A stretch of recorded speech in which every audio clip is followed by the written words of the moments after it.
সংবাদ।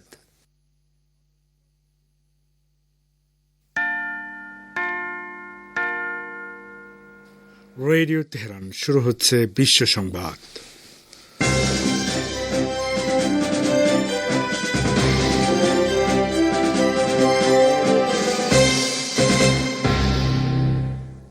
প্রথমে জানিয়ে দিচ্ছি সংবাদ শিরোনাম।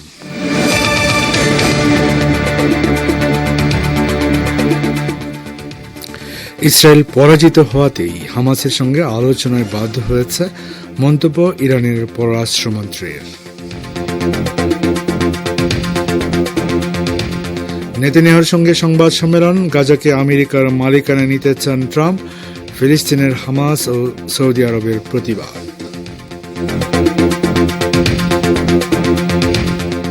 শেখ হাসিনা রাজনৈতিক কর্মকাণ্ড চালালে দায় ভারতকেই নিতে হবে, বললেন নাহিদ ইসলাম।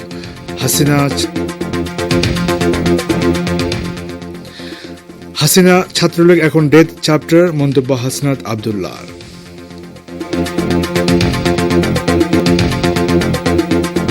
এবং আমেরিকা থেকে দেশে ফিরল 225 অবৈধ ভারতীয়, 18,000 ভারতীয় অনুপ্রবেশকারী হিসেবে চিহ্নিত। আসসালামু আলাইকুম। সংবাদ শিরোনামগুলো শুনলেন, এবার বিস্তারিত পরিবেশনে আছি আমি বাবুল আখতার। ইরানের পররাষ্ট্রমন্ত্রী সাইদ আব্বাস আরাগচি বলেছেন, ইহুদিবাদী ইসরায়েল গাজা উপত্যকার বিরুদ্ধে আগ্রাসী যুদ্ধে নিজের একটি লক্ষ্য অর্জন করতে পারেনি। এর পরিবর্তে তেল আবিব গাজা উপত্যকা নিয়ন্ত্রণকারী হামাসের সঙ্গে আলোচনায় বসতে বাধ্য হয়েছে। গতকাল রাজধানী তেহরানে আল আকসা তুফান অভিযান ও গাজা যুদ্ধ সম্পর্কে এক সেমিনারে বক্তব্য রাখতে গিয়ে তিনি একথা বলেন। আরাগচি বলেন, ইহুদিবাদী প্রধানমন্ত্রীকে আন্তর্জাতিক আদালত যুদ্ধাপরাধী ঘোষণা করে তার বিরুদ্ধে গ্রেফতারি পরোয়ানা জারি করেছে। এটাকে প্রতিরোধ যোদ্ধাদের আরেকটি বিজয় হিসেবে চিহ্নিত করতে হবে। ফিলিস্তিনে আল আকসা তুফান অভিযানের প্রতি ইঙ্গিত করে তিনি বলেন, ইসরায়েল গাজায় আগ্রাসন চালিয়ে কোনো কিছু অর্জন করেনি এবং প্রতিরোধ যোদ্ধারা বিজয়ের বেশে বের হয়ে এসেছে।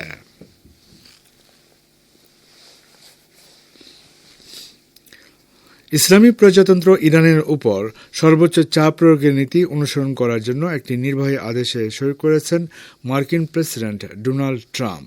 এর মাধ্যমে মূলত তিনি তার প্রথম মেয়াদের নীতিতে ফিরে গেলেন। নির্বাহী আদেশের সই করার পর এবং সফররত ইহুদিবাদী ইসরায়েলের যুদ্ধবাজ প্রধানমন্ত্রী বেনিয়ামিন নেতানিয়াহুর সাথে বৈঠকের আগ মুহূর্তে ট্রাম্প সাংবাদিকদের জানান, তিনি এই নির্বাহী আদেশে সই করতে কিছুটা দ্বিধাগ্রস্ত ছিলেন। মার্কিন প্রেসিডেন্ট আদেশটির কথা উল্লেখ করে বলেন, সবাই চায় আমি এটি স্বাক্ষর করি, আমি তা করেছি এবং এটি ইরানের জন্য খুবই কঠিন হবে। এরপর ট্রাম্প দাবি করেন, আমেরিকা ইরানের সাথে একটি চুক্তি করতে চায়। তিনি বলেন, আমরা দেখব আমরা ইরানের সাথে একটি চুক্তির ব্যবস্থা করতে পারি কিনা বা কাজ করতে পারি কিনা। ট্রাম্প বলেন, তিনি আদেশটি স্বাক্ষর করে খুশি নন, কিন্তু আমেরিকাকে শক্তিশালী এবং দৃঢ় করার ক্ষেত্রে তার কাছে অনেক বিকল্প নেই।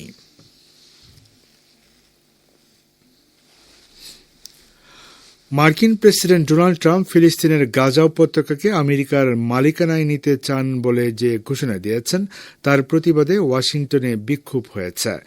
আজ ওয়াশিংটন ডিসিতে মার্কিন নাগরিকরা রাস্তায় নেমে গাজা বিক্রির জন্য নয় বলে স্লোগান দেন। আমেরিকা সফররত ইসরায়েলের প্রধানমন্ত্রী বেনিয়ামিন নেতানিয়াহুর সঙ্গে গতকাল হোয়াইট হাউসের যৌথ সংবাদ সম্মেলনে গাজা উপত্যকা নিয়ে কিছু সুনির্দিষ্ট পরিকল্পনার কথা ঘোষণা করেছেন ট্রাম্প। ঘোষণা অনুযায়ী ট্রাম্প গাজা উপত্যকাকে আমেরিকার মালিকানা নিতে চান। একই সঙ্গে ফিলিস্তিনের প্রতিবেশী দেশগুলোতে স্থায়ীভাবে পাঠিয়ে উপত্যকাটির আভার উন্নয়ন এবং সেখানে কথিত বিশ্ববাসীর দখল প্রতিষ্ঠা করতে চান তিনি।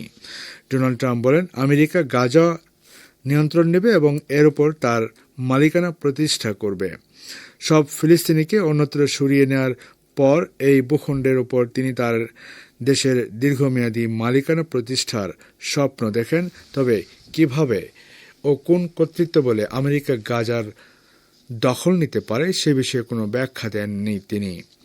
সংবাদ সম্মেলনে গাজা নিয়ে ট্রাম্পের ধারণাকে সমর্থন জানিয়ে ইসরায়েলের প্রধানমন্ত্রী বেনিয়ামিন নেতানিয়াহু বলেন, প্রেসিডেন্ট ট্রাম্প গাজা নিয়ে আলাদা রুমের ভবিষ্যৎ দেখেন। দুঃখিত, প্রেসিডেন্ট ট্রাম্প গাজা নিয়ে আলাদা রকমের ভবিষ্যৎ দেখেন।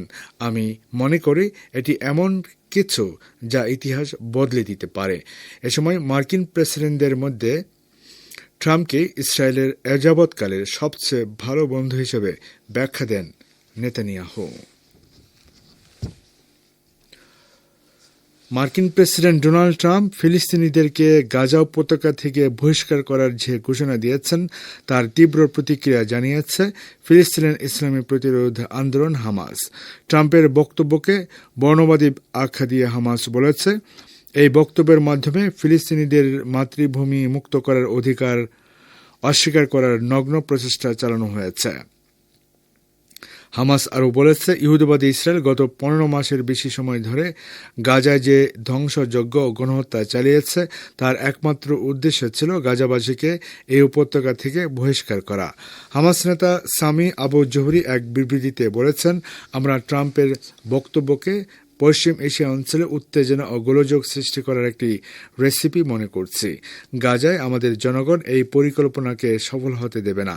হামাসের অপর নেতা ইজ্জত আর রিস্কো ট্রাম্পের বক্তব্যের তীব্র নিন্দা জানিয়েছেন।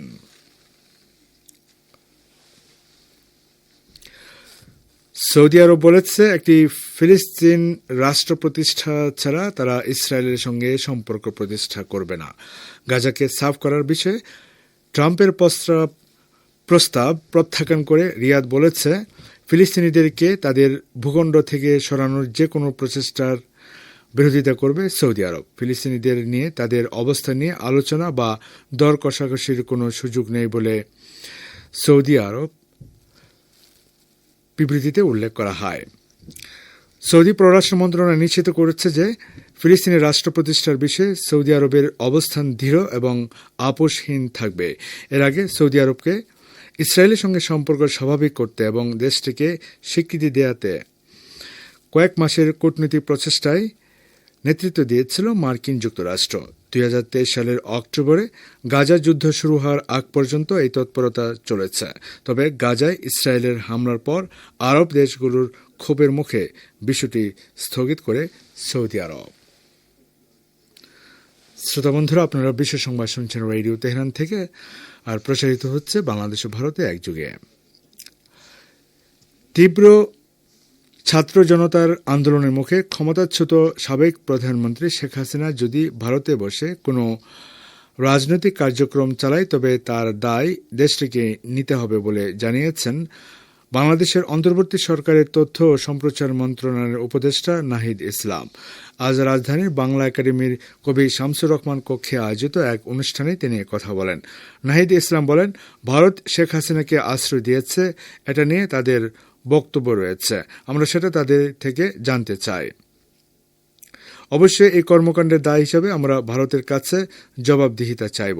এদিকে বৈষম্য বিরোধী ছাত্র আন্দোলনের আহ্বায়ক হাসনাত আবদুল্লাহ বলেছেন, 5 আগস্ট আমরা হাসিনা আর ছাত্রলীগের চ্যাপ্টার ক্লোজ করে দিয়েছি ও তার ফ্যাসিবাদ যে কোনো রূপ, মত, পথ বা কোনো মিডিয়ার মাধ্যমে পুনর্বাসন হতে দেওয়া হবে না।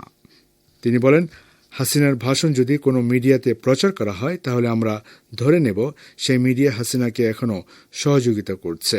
তারা দেশ, জাতি ও জনগণের আশা আকাঙ্ক্ষার বিরুদ্ধে অবস্থান নিয়েছে।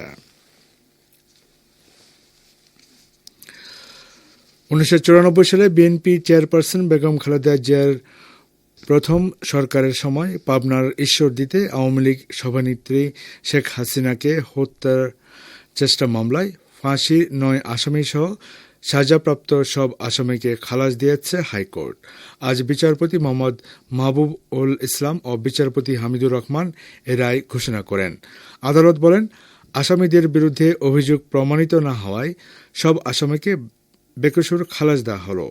আমরা চাই না তারা আর 1 সেকেন্ডও কারাগারে থাকুক। এখনই সবাই মুক্তি প্রদানের নির্দেশ প্রদান করছি। আদালতে আসামিদের পক্ষে ছিলেন ব্যারিস্টার কায়সার কামাল, রাষ্ট্রপক্ষে ছিলেন deputy attorney general Mujibur Rahman.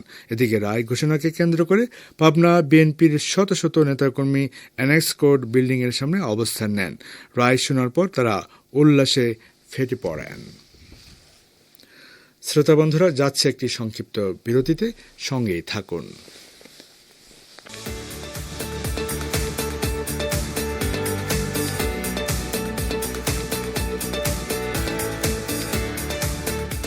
সুপ্রিয় শ্রোতা বন্ধুরা, আসসালামু আলাইকুম।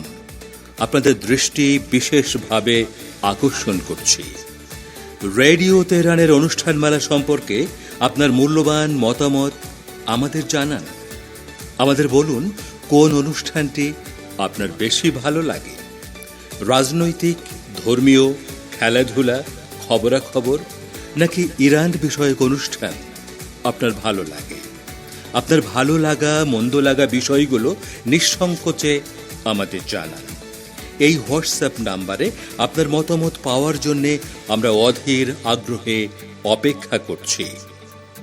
+989937942441 নাম্বারটি আবারও বলছি, +989937942441।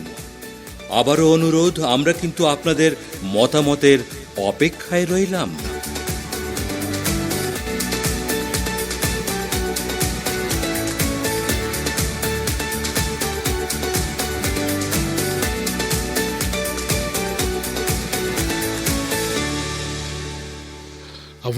আবারও ফিরছি বিশ্ব সংবাদে। আমেরিকা থেকে দেশে ফিরেছে 205 অবৈধ ভারতীয়। আজ দুপুর 1:55 অমৃতসরের শ্রী গুরুদাস রামদাসজি আন্তর্জাতিক বিমানবন্দরে অবতরণ করে মার্কিন সেনাবাহিনীর C-17 বিমানটি। ফেরত আসা ভারতীয়দের মধ্যে 33 জন হরিয়ানার বাসিন্দা, 30 জন পাঞ্জাবের, 3 জন করে উত্তরপ্রদেশ ও মহারাষ্ট্রের, চণ্ডীগড়ের 2 জন বাসিন্দাও রয়েছেন। ডোনাল্ড ট্রাম্পের নির্দেশে আমেরিকায় এখন চলছে অনুপ্রবেশকারী হটাও অভিযান। সে অভিযানের আওতায় ভারতীয়রাও রয়েছেন। পাঞ্জাব সরকার জানিয়েছে, ফিরে আসা ভারতীয়দের মধ্যে যারা সে রাজ্যের বাসিন্দা তাদের সব রকম সহায়তা করা হবে। তবে তার আগে সকলের কাগজপত্র খতিয়ে দেখা হবে। তাদের বিরুদ্ধে কোনো ফৌজদারি মামলা রয়েছে কিনা তা দেখে পরবর্তী পদক্ষেপ গ্রহণ করা হবে। আমেরিকায় থাকা অন্তত 18,000 ভারতীয়কে অনুপ্রবেশকারী হিসেবে চিহ্নিত করেছে মার্কিন প্রশাসন।